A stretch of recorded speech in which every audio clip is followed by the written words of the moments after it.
أعوذ بالله من الشيطان الرجيم بسم الله الرحمن الرحيم الحمد لله رب العالمين بارئ الخلائق أجمعين والصلاة والسلام على أشرف الأنبياء والمرسلين المبعوث رحمة للعالمين شفيع المذنبين وحبيب قلوب الصادقين سيدنا ومولانا أبي القاسم محمد اللهم صل على محمد وآل محمد وعلى أهل بيته الأطيبين الأطهرين الهداة المهديين ولعنة الله على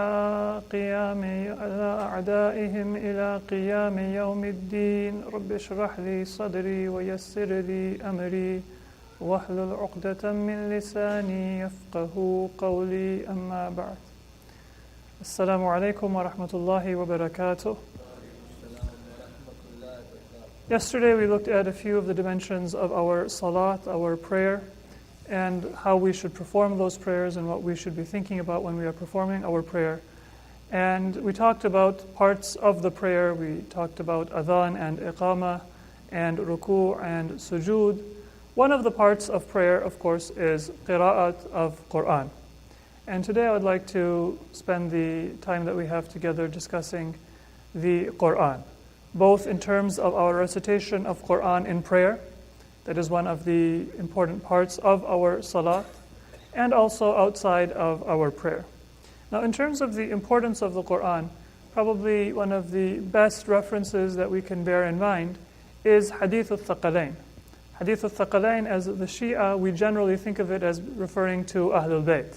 But in reality, the Prophet mentions both of the things that he has left as his heritage in the ummah of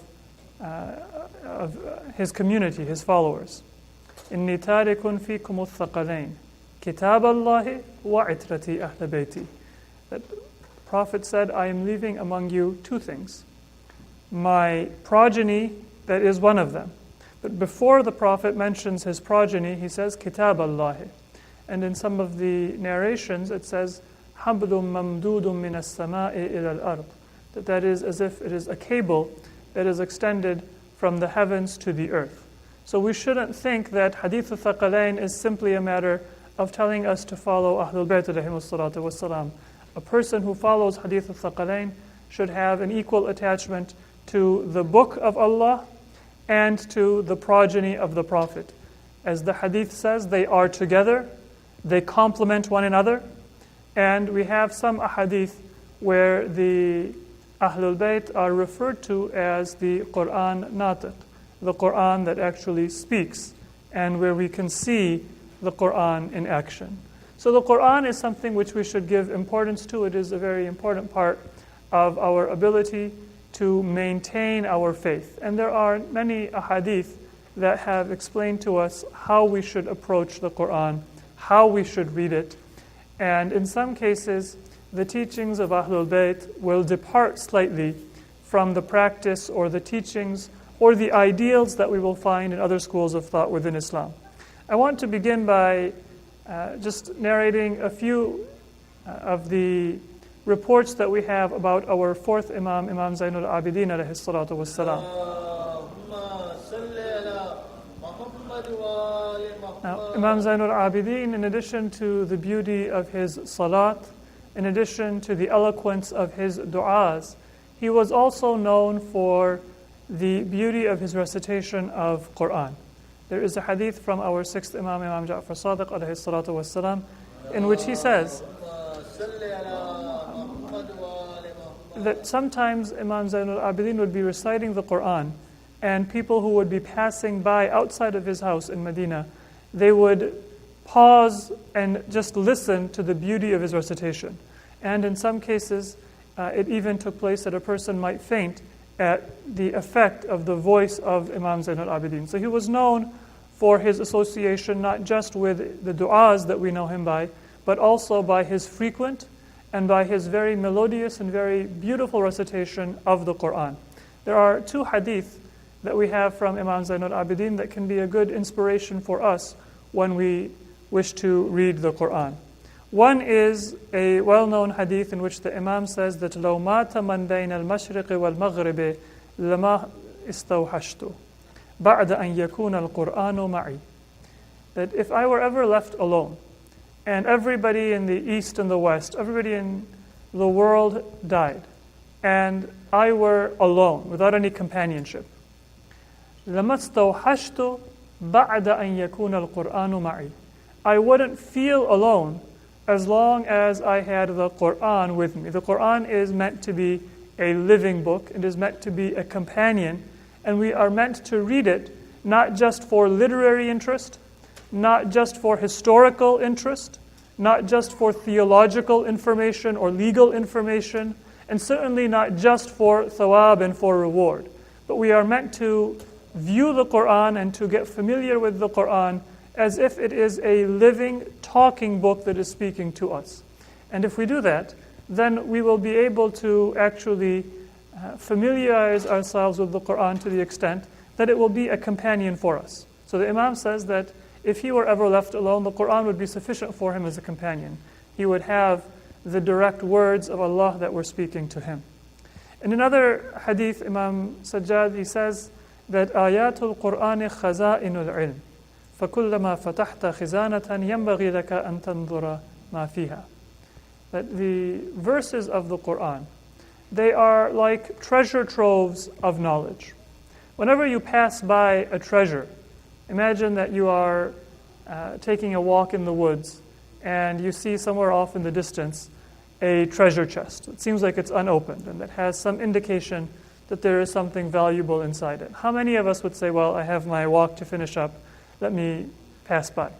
We'd have some curiosity, maybe we'd have some hopes that we would come back and strike it rich for once. The Qur'an is like that. You strike it rich, or you have the potential to strike it rich, every time you read the Qur'an. So the Imam says that when you are looking at the Qur'an, think of every verse as being that unopened treasure chest. And it should, in the first place, elicit our interest and our curiosity. And in the second place, we should think about it. There are many people who have treasures. Maybe some people who have treasures, family heirlooms in their attic. But because they've gotten a little bit dusty and they're not immediately recognizable, they might sell it at a garage sale for something that is far below its true value. And in some cases, the Qur'an might also require a little bit of attention and a little bit of thought before we can appreciate the value of its verses. It requires us to, first of all, read the Qur'an thinking that this is a treasure that Allah has given us. And then to be willing to give that thought.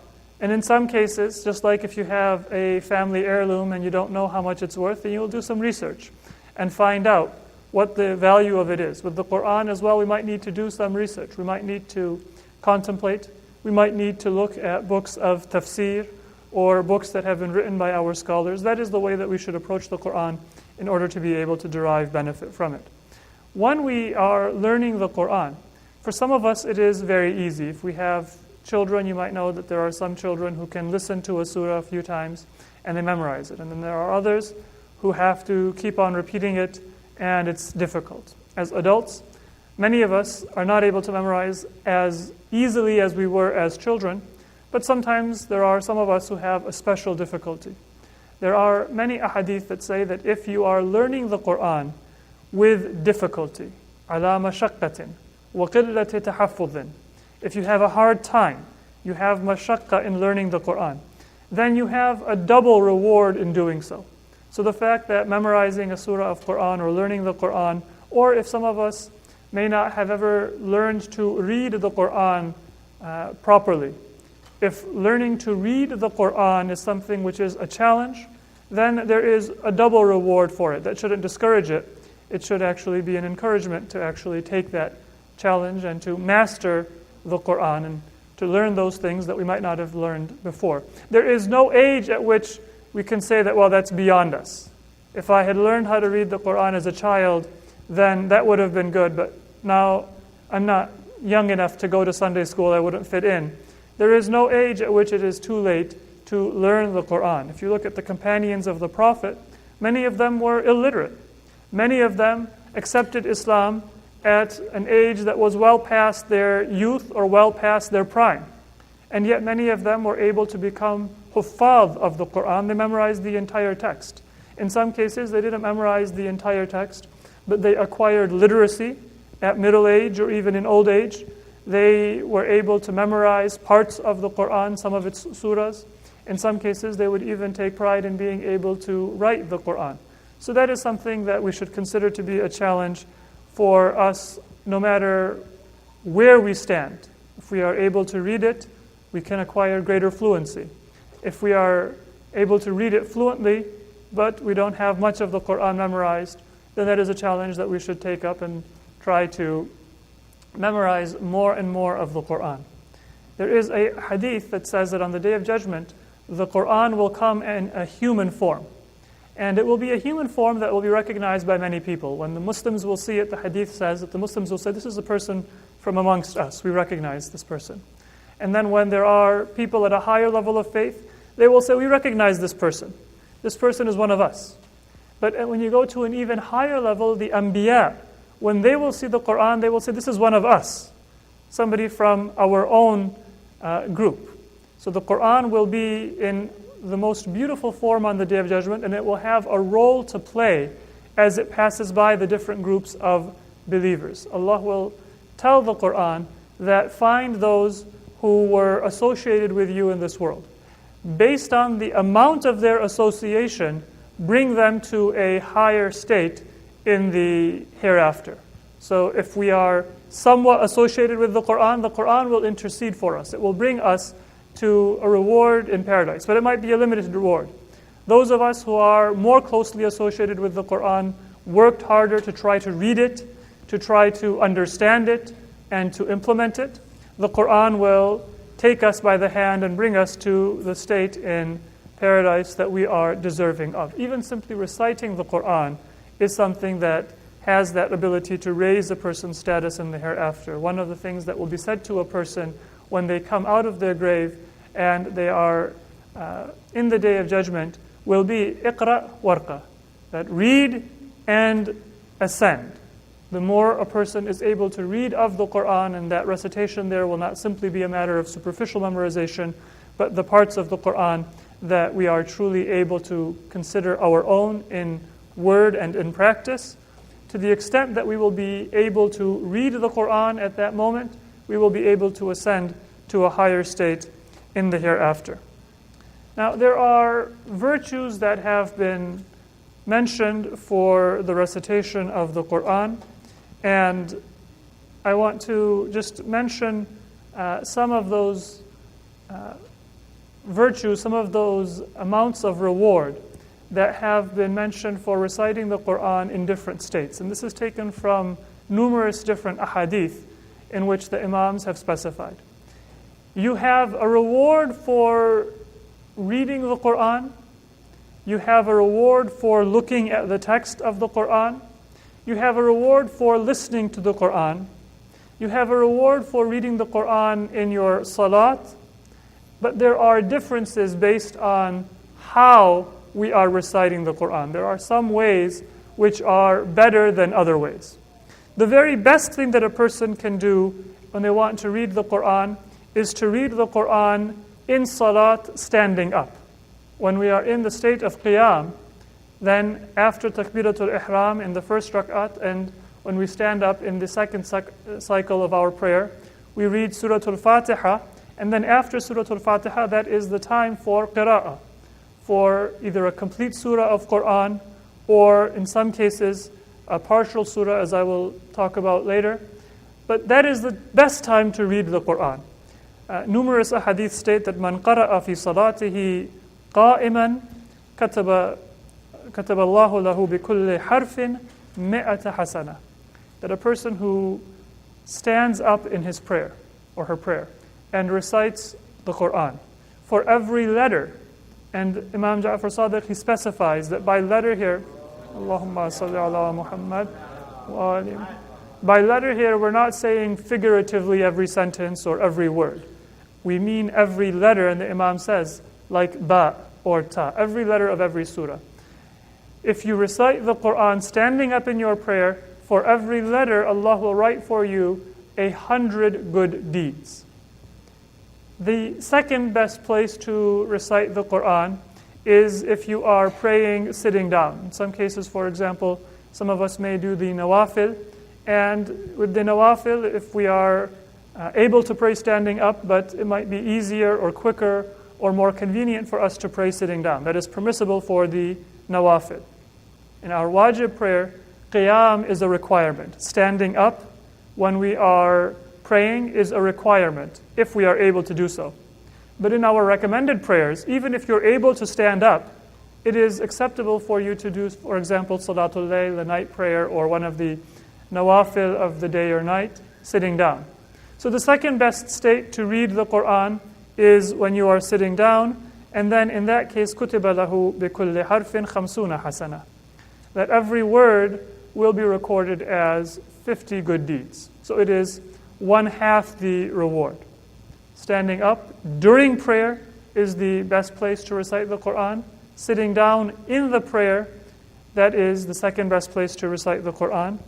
And then if you read the Qur'an outside of prayer, مَنْ قَرَأَهُ فِي غَيْرِ صَلَاةٍ كُتِبَ لَهُ بِكُلِّ حَرْفٍ عَشْرُ حَسَنَاتٍ. In that case, a person will get the recording of 10 good deeds for every letter of the Qur'an that is recited. So if we can choose, the very best thing is for us to recite it in our salat. But if we recite Qur'an outside of salat, we still get 10 good deeds for every letter of the Qur'an. Again, that's every letter and not for the entire recitation. Now, less than that is if we listen to the Qur'an min ghayri qira'atin. That counts as one good deed.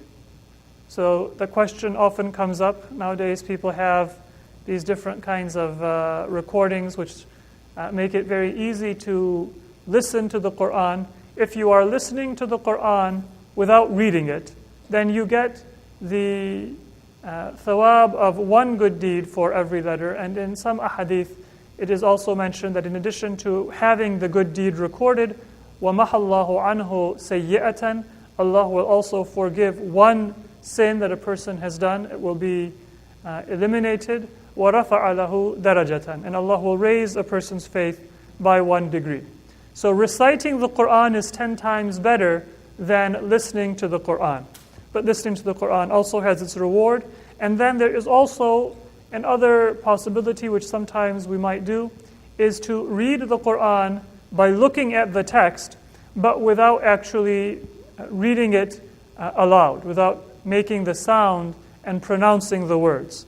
For this also we find in the hadith that it is equivalent to one good deed. وَمَنْ قَرَأَ نَظَرًا مِنْ غَيْرِ صَوْتٍ كَتَبَ اللَّهُ لَهُ بِكُلِّ حَرْفٍ حَسَنَةً وَمَحَى عَنْهُ سَيِّئَةً وَرَفَعَ دَرَجَةً.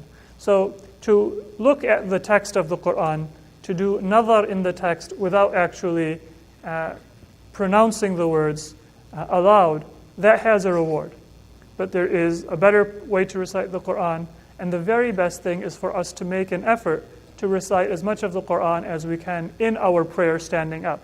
And that can be whether in our wajib prayers or in nawafil or recommended prayers. So if I have the intention of reciting the Qur'an, it is entirely permissible for a person to make the niyat of a recommended prayer and to stand up, to recite Surah Fatiha, and then to recite the Qur'an, the same verses of the Qur'an that you would otherwise recite sitting down or outside of salat. Now, what if we are not hafiz of Qur'an? If we don't have the Qur'an memorized, then what are we going to do? It is permissible to have a copy of the Qur'an in your hand and to read from the Qur'an. Or as people do today, they have a smartphone. You can read in your salat from that smartphone, that is fine. But you get more thawab to recite your Qur'an in the salat standing up, even if it means that you're going to be looking at the text. Obviously, you put it down and make sure that you can do the remainder of the actions of the prayer correctly, ruku and sujood. But then when you stand up in qiyam, you can take a copy of the Qur'an or an electronic device and read it from that device. So that is the very best way to recite the Qur'an. Now, how about the amount of recitation? This is one area where there were some people in the time of the Imams who exaggerated and went beyond what is recommended, and the Imams did not encourage it. There were people in the time of the Imams who would take great pride and they would say that, well, I can recite the entire Qur'an in one night. And some people might say that I can recite more than the entire Qur'an in a single 24-hour period. But then that recitation, if you've ever heard people who recite in that very fast way, there is no possibility of thought or contemplation in that kind of a recitation. So the Imams, they generally gave different people different answers as to what the ideal is for recitation of the Qur'an. There is one hadith of our sixth Imam, Imam Ja'far as-Sadiq alayhi salatu was-salam.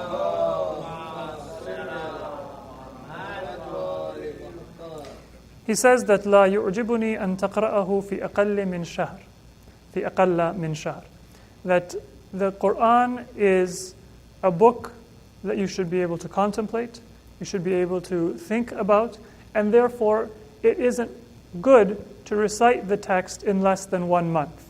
If you're reading the Qur'an more frequently than every month, if you're doing more than 1 juz in a day on average, then that probably means that you are rushing through it and not giving sufficient time to contemplation.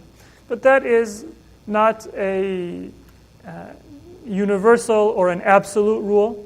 The Imam also did tell other people that you can divide the Qur'an into fifths or into sevenths.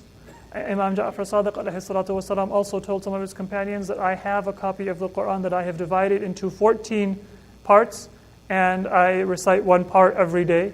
So depending on a person's time, obviously if I have half an hour a day, that would mean that for me to recite more than 1 juz would require me to read very quickly.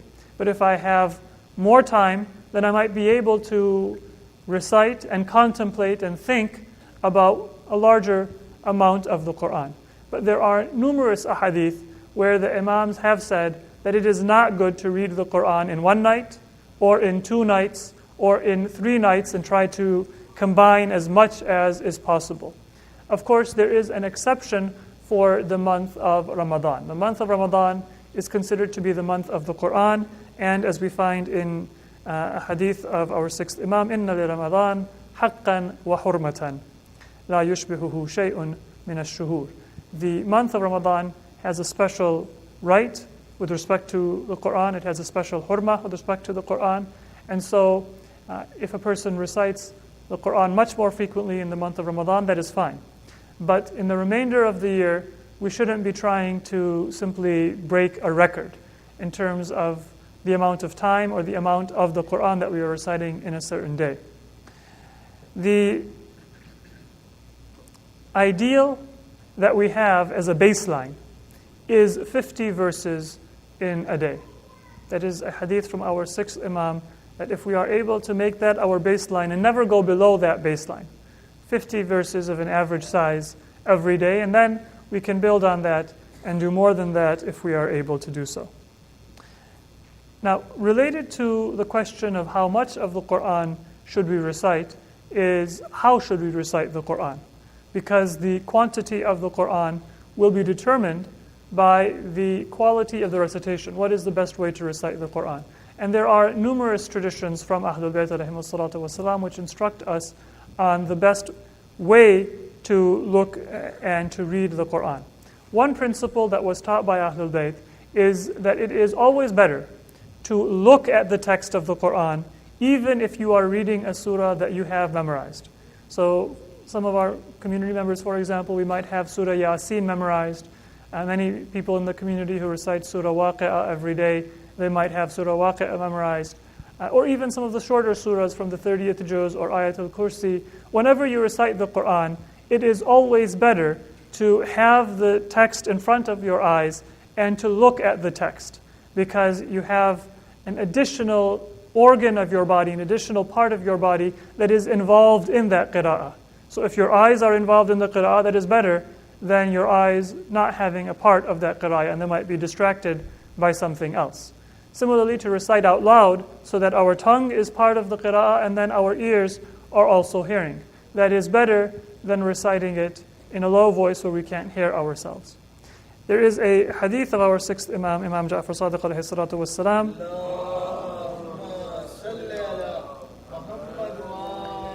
He says that there are two particular benefits for looking at the text of the Qur'an as we read.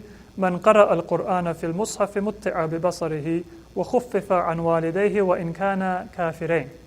That a person who looks at the text of the Qur'an when reading, the first benefit is that it will give blessings to a person's eyes, and it will give that person better eyesight, and it will be a source for Allah to bless their physical organ of their eye.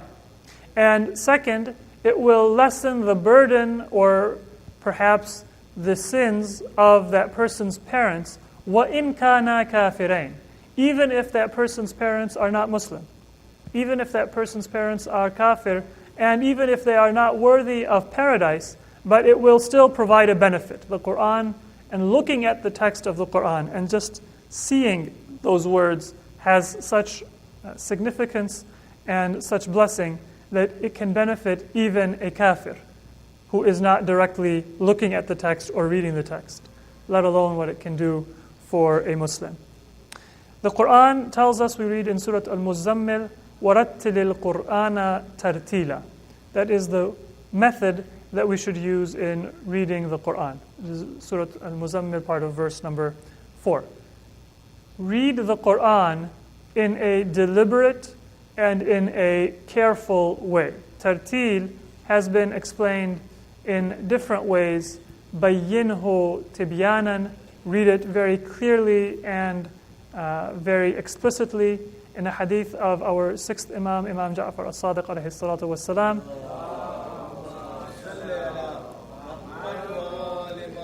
he explained it by saying, تَتَمَكَّثُ فِي, that when you are looking at the Qur'an, you do so by pausing. You are not rushing. وَلَا يَكُنْ هَمُّ أَحَدِكُمْ آخِرَ السُّورَةِ.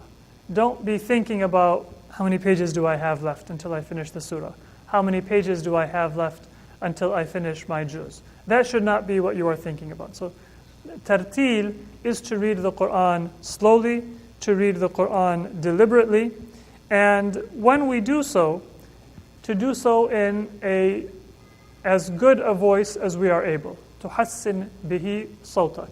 So read the Qur'an in whatever we are able to do of tajweed, of a beautiful recitation.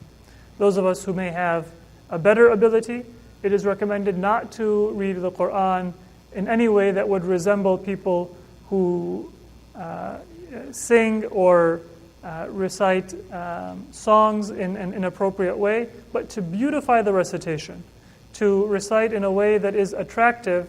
That is something which is very highly recommended.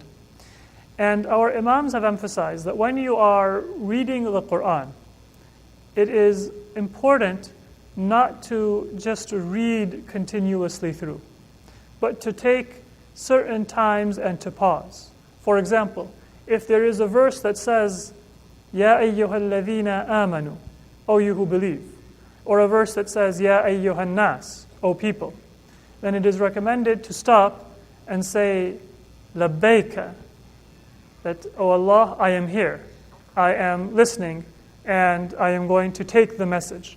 So to consider the book to be an interactive reading. A hadith also tell us that whenever you are reading the Qur'an and you find mention of the punishment that evildoers will have in the hereafter. Now, if we just read it, that might seem like a narrative to us, and that is not going to have that benefit. So when you see the mention of Jahannam, then pause and picture the punishment and think about our own actions, and then pray to Allah to protect us from the punishment of the hereafter and from being among those people who deserve that punishment. When you come to a reward about a verse about the reward of paradise, then pause at that verse. Think about what Allah is saying in those words. Think about what it takes to be able to be worthy of that promise, and then pray to Allah, O Allah, make me among the people of paradise. Make me worthy of having that promise.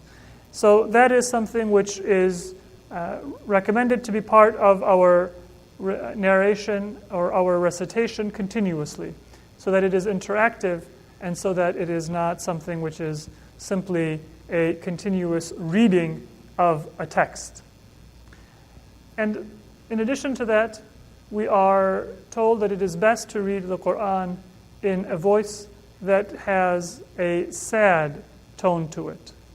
The Qur'an was revealed with huzn, with sadness, and the Prophet has recommended that people read it in a sad tone. It shouldn't be in a very happy tone. And also there is a very beautiful hadith with respect to our seventh Imam, Imam Musa al-Kadhim alayhi salatu wassalam.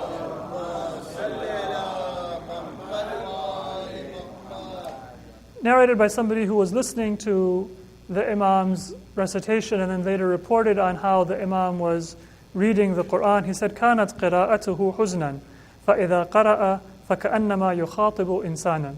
That the seventh Imam, first of all, he would read in a sad tone. It would be something which you could tell the Imam thought was weighty and that he was thinking about, and that was something that brought out the sadness and the grief in the Imam's voice.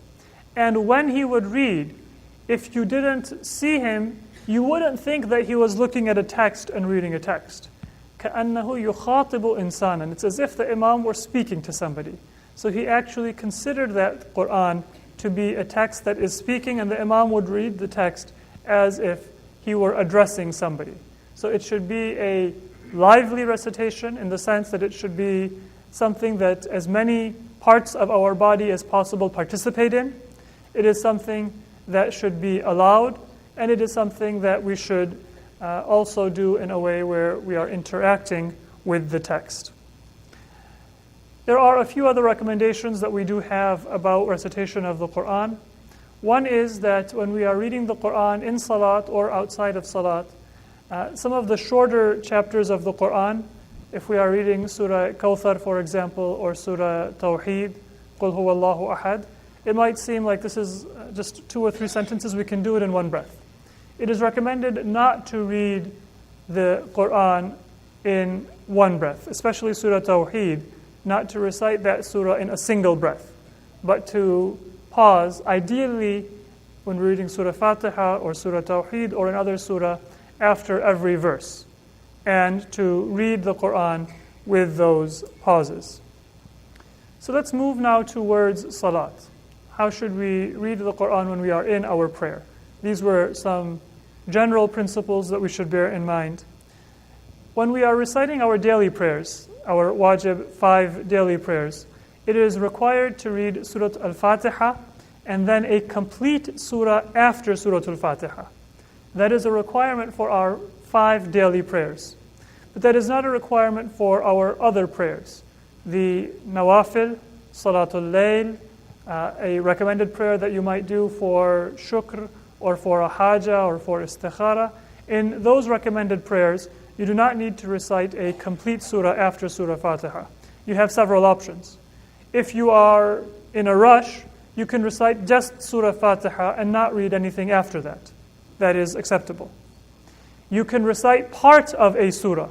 For example, you can divide a surah into 2 parts, read half in the first rak'ah and half in the second rak'ah. Or you can just read a portion of the surah altogether. You can read just Ayatul Kursi, for example, in that prayer after Surah Al-Fatiha. You can also do more than one surah by reading, for example, Surah Tawheed and Surah Kafirun and another surah as well. So in the Nawafil, you are not restricted. In the 5 daily prayers, you should read Surah Fatiha and 1 complete surah afterwards, not more and not less, with certain exceptions. But in recommended prayers, you can do more than 1 surah, less than 1 surah, or you can do Surah Fatiha by itself. One thing to bear in mind, many people might not be aware of this, in the Qur'an, in your daily prayers, you can recite any of the surahs of Qur'an. You cannot recite a surah which is going to take so long that you will not be able to finish the prayer by the time of the prayer will end. So you can't read Surah Al-Baqarah, for example, if it's going to take you an hour and you only have half an hour until the time for the prayer will end. You cannot recite one of the 4 surahs that has a wajib sajda. If we have time, I'll talk a little bit about that. So Surah Alaq, for example, or Surah Najm, you can't recite that in one of the 5 daily prayers. You can recite it in a mustahab prayer, in a recommended prayer. Also, when it comes to 4 of the surahs as we know them, we have a hadith that state that they are actually to be recited together, or perhaps that they are actually 2 surahs which are 1 surah. So for example, Surah Fil and Surah Quraysh. Those are not considered to be separate surahs. If you decide to read them in your daily prayers, consider them to be 1 surah. You can recite Surah Fil and then Surah Quraysh together in 1 rak'ah with the Bismillahir Rahmanir Rahim that comes between them. And the same thing applies to Surah Wad-Duha and Surah Alam Nashrah Laka Sadrak. Those 2 also are to be read together if a person recites them in the daily prayers with the Bismillahir Rahmanir Rahim that intervenes. So Surah Fil and Surah Quraysh, Surah Duha and Surah Alam Nashrah Laka Sadrak, they are to be considered 1 surah. In your daily prayers, it is recommended, if you are able to recite more than 1 surah correctly, not to repeat the same surah in both cycles of the prayer.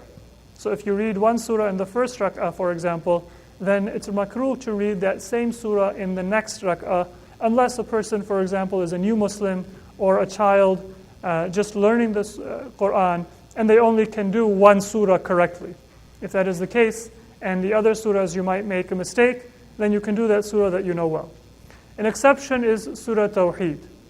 Surah Qul Huwallahu Ahad, you can recite that in the first rak'ah, in the second rak'ah, and according to some ahadith, if you do all of the wajib and the recommended prayers of the day, the 51 rak'at, with Surah Tawheed, that won't be any deficiency in the prayer. So Surah Tawheed has a particular recommendation and a particular barakah. The best surahs to recite in the prayer are Surah Tawheed, which has been compared to 1/3 of the entire Qur'an in its reward.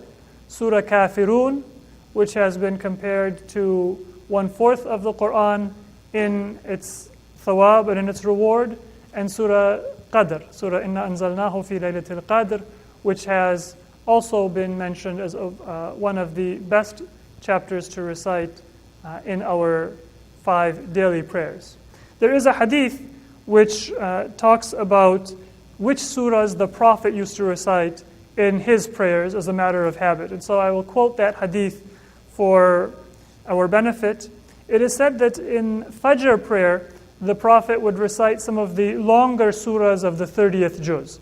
Surah Amma Yatasa'alun, Surah Naba, Surah Hal Ataka Hadithul Ghashiyah, or La Uqsimu Bi Yawmil Qiyamah. So some of those surahs from the 30th juz, or those that are of equal length.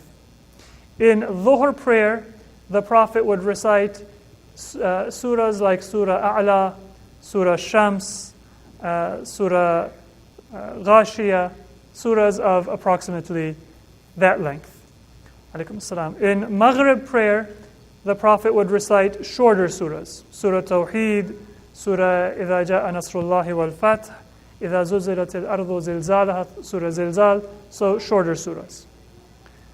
Isha would be like the Dhuhr prayer, and Asr would be like the Maghrib prayer.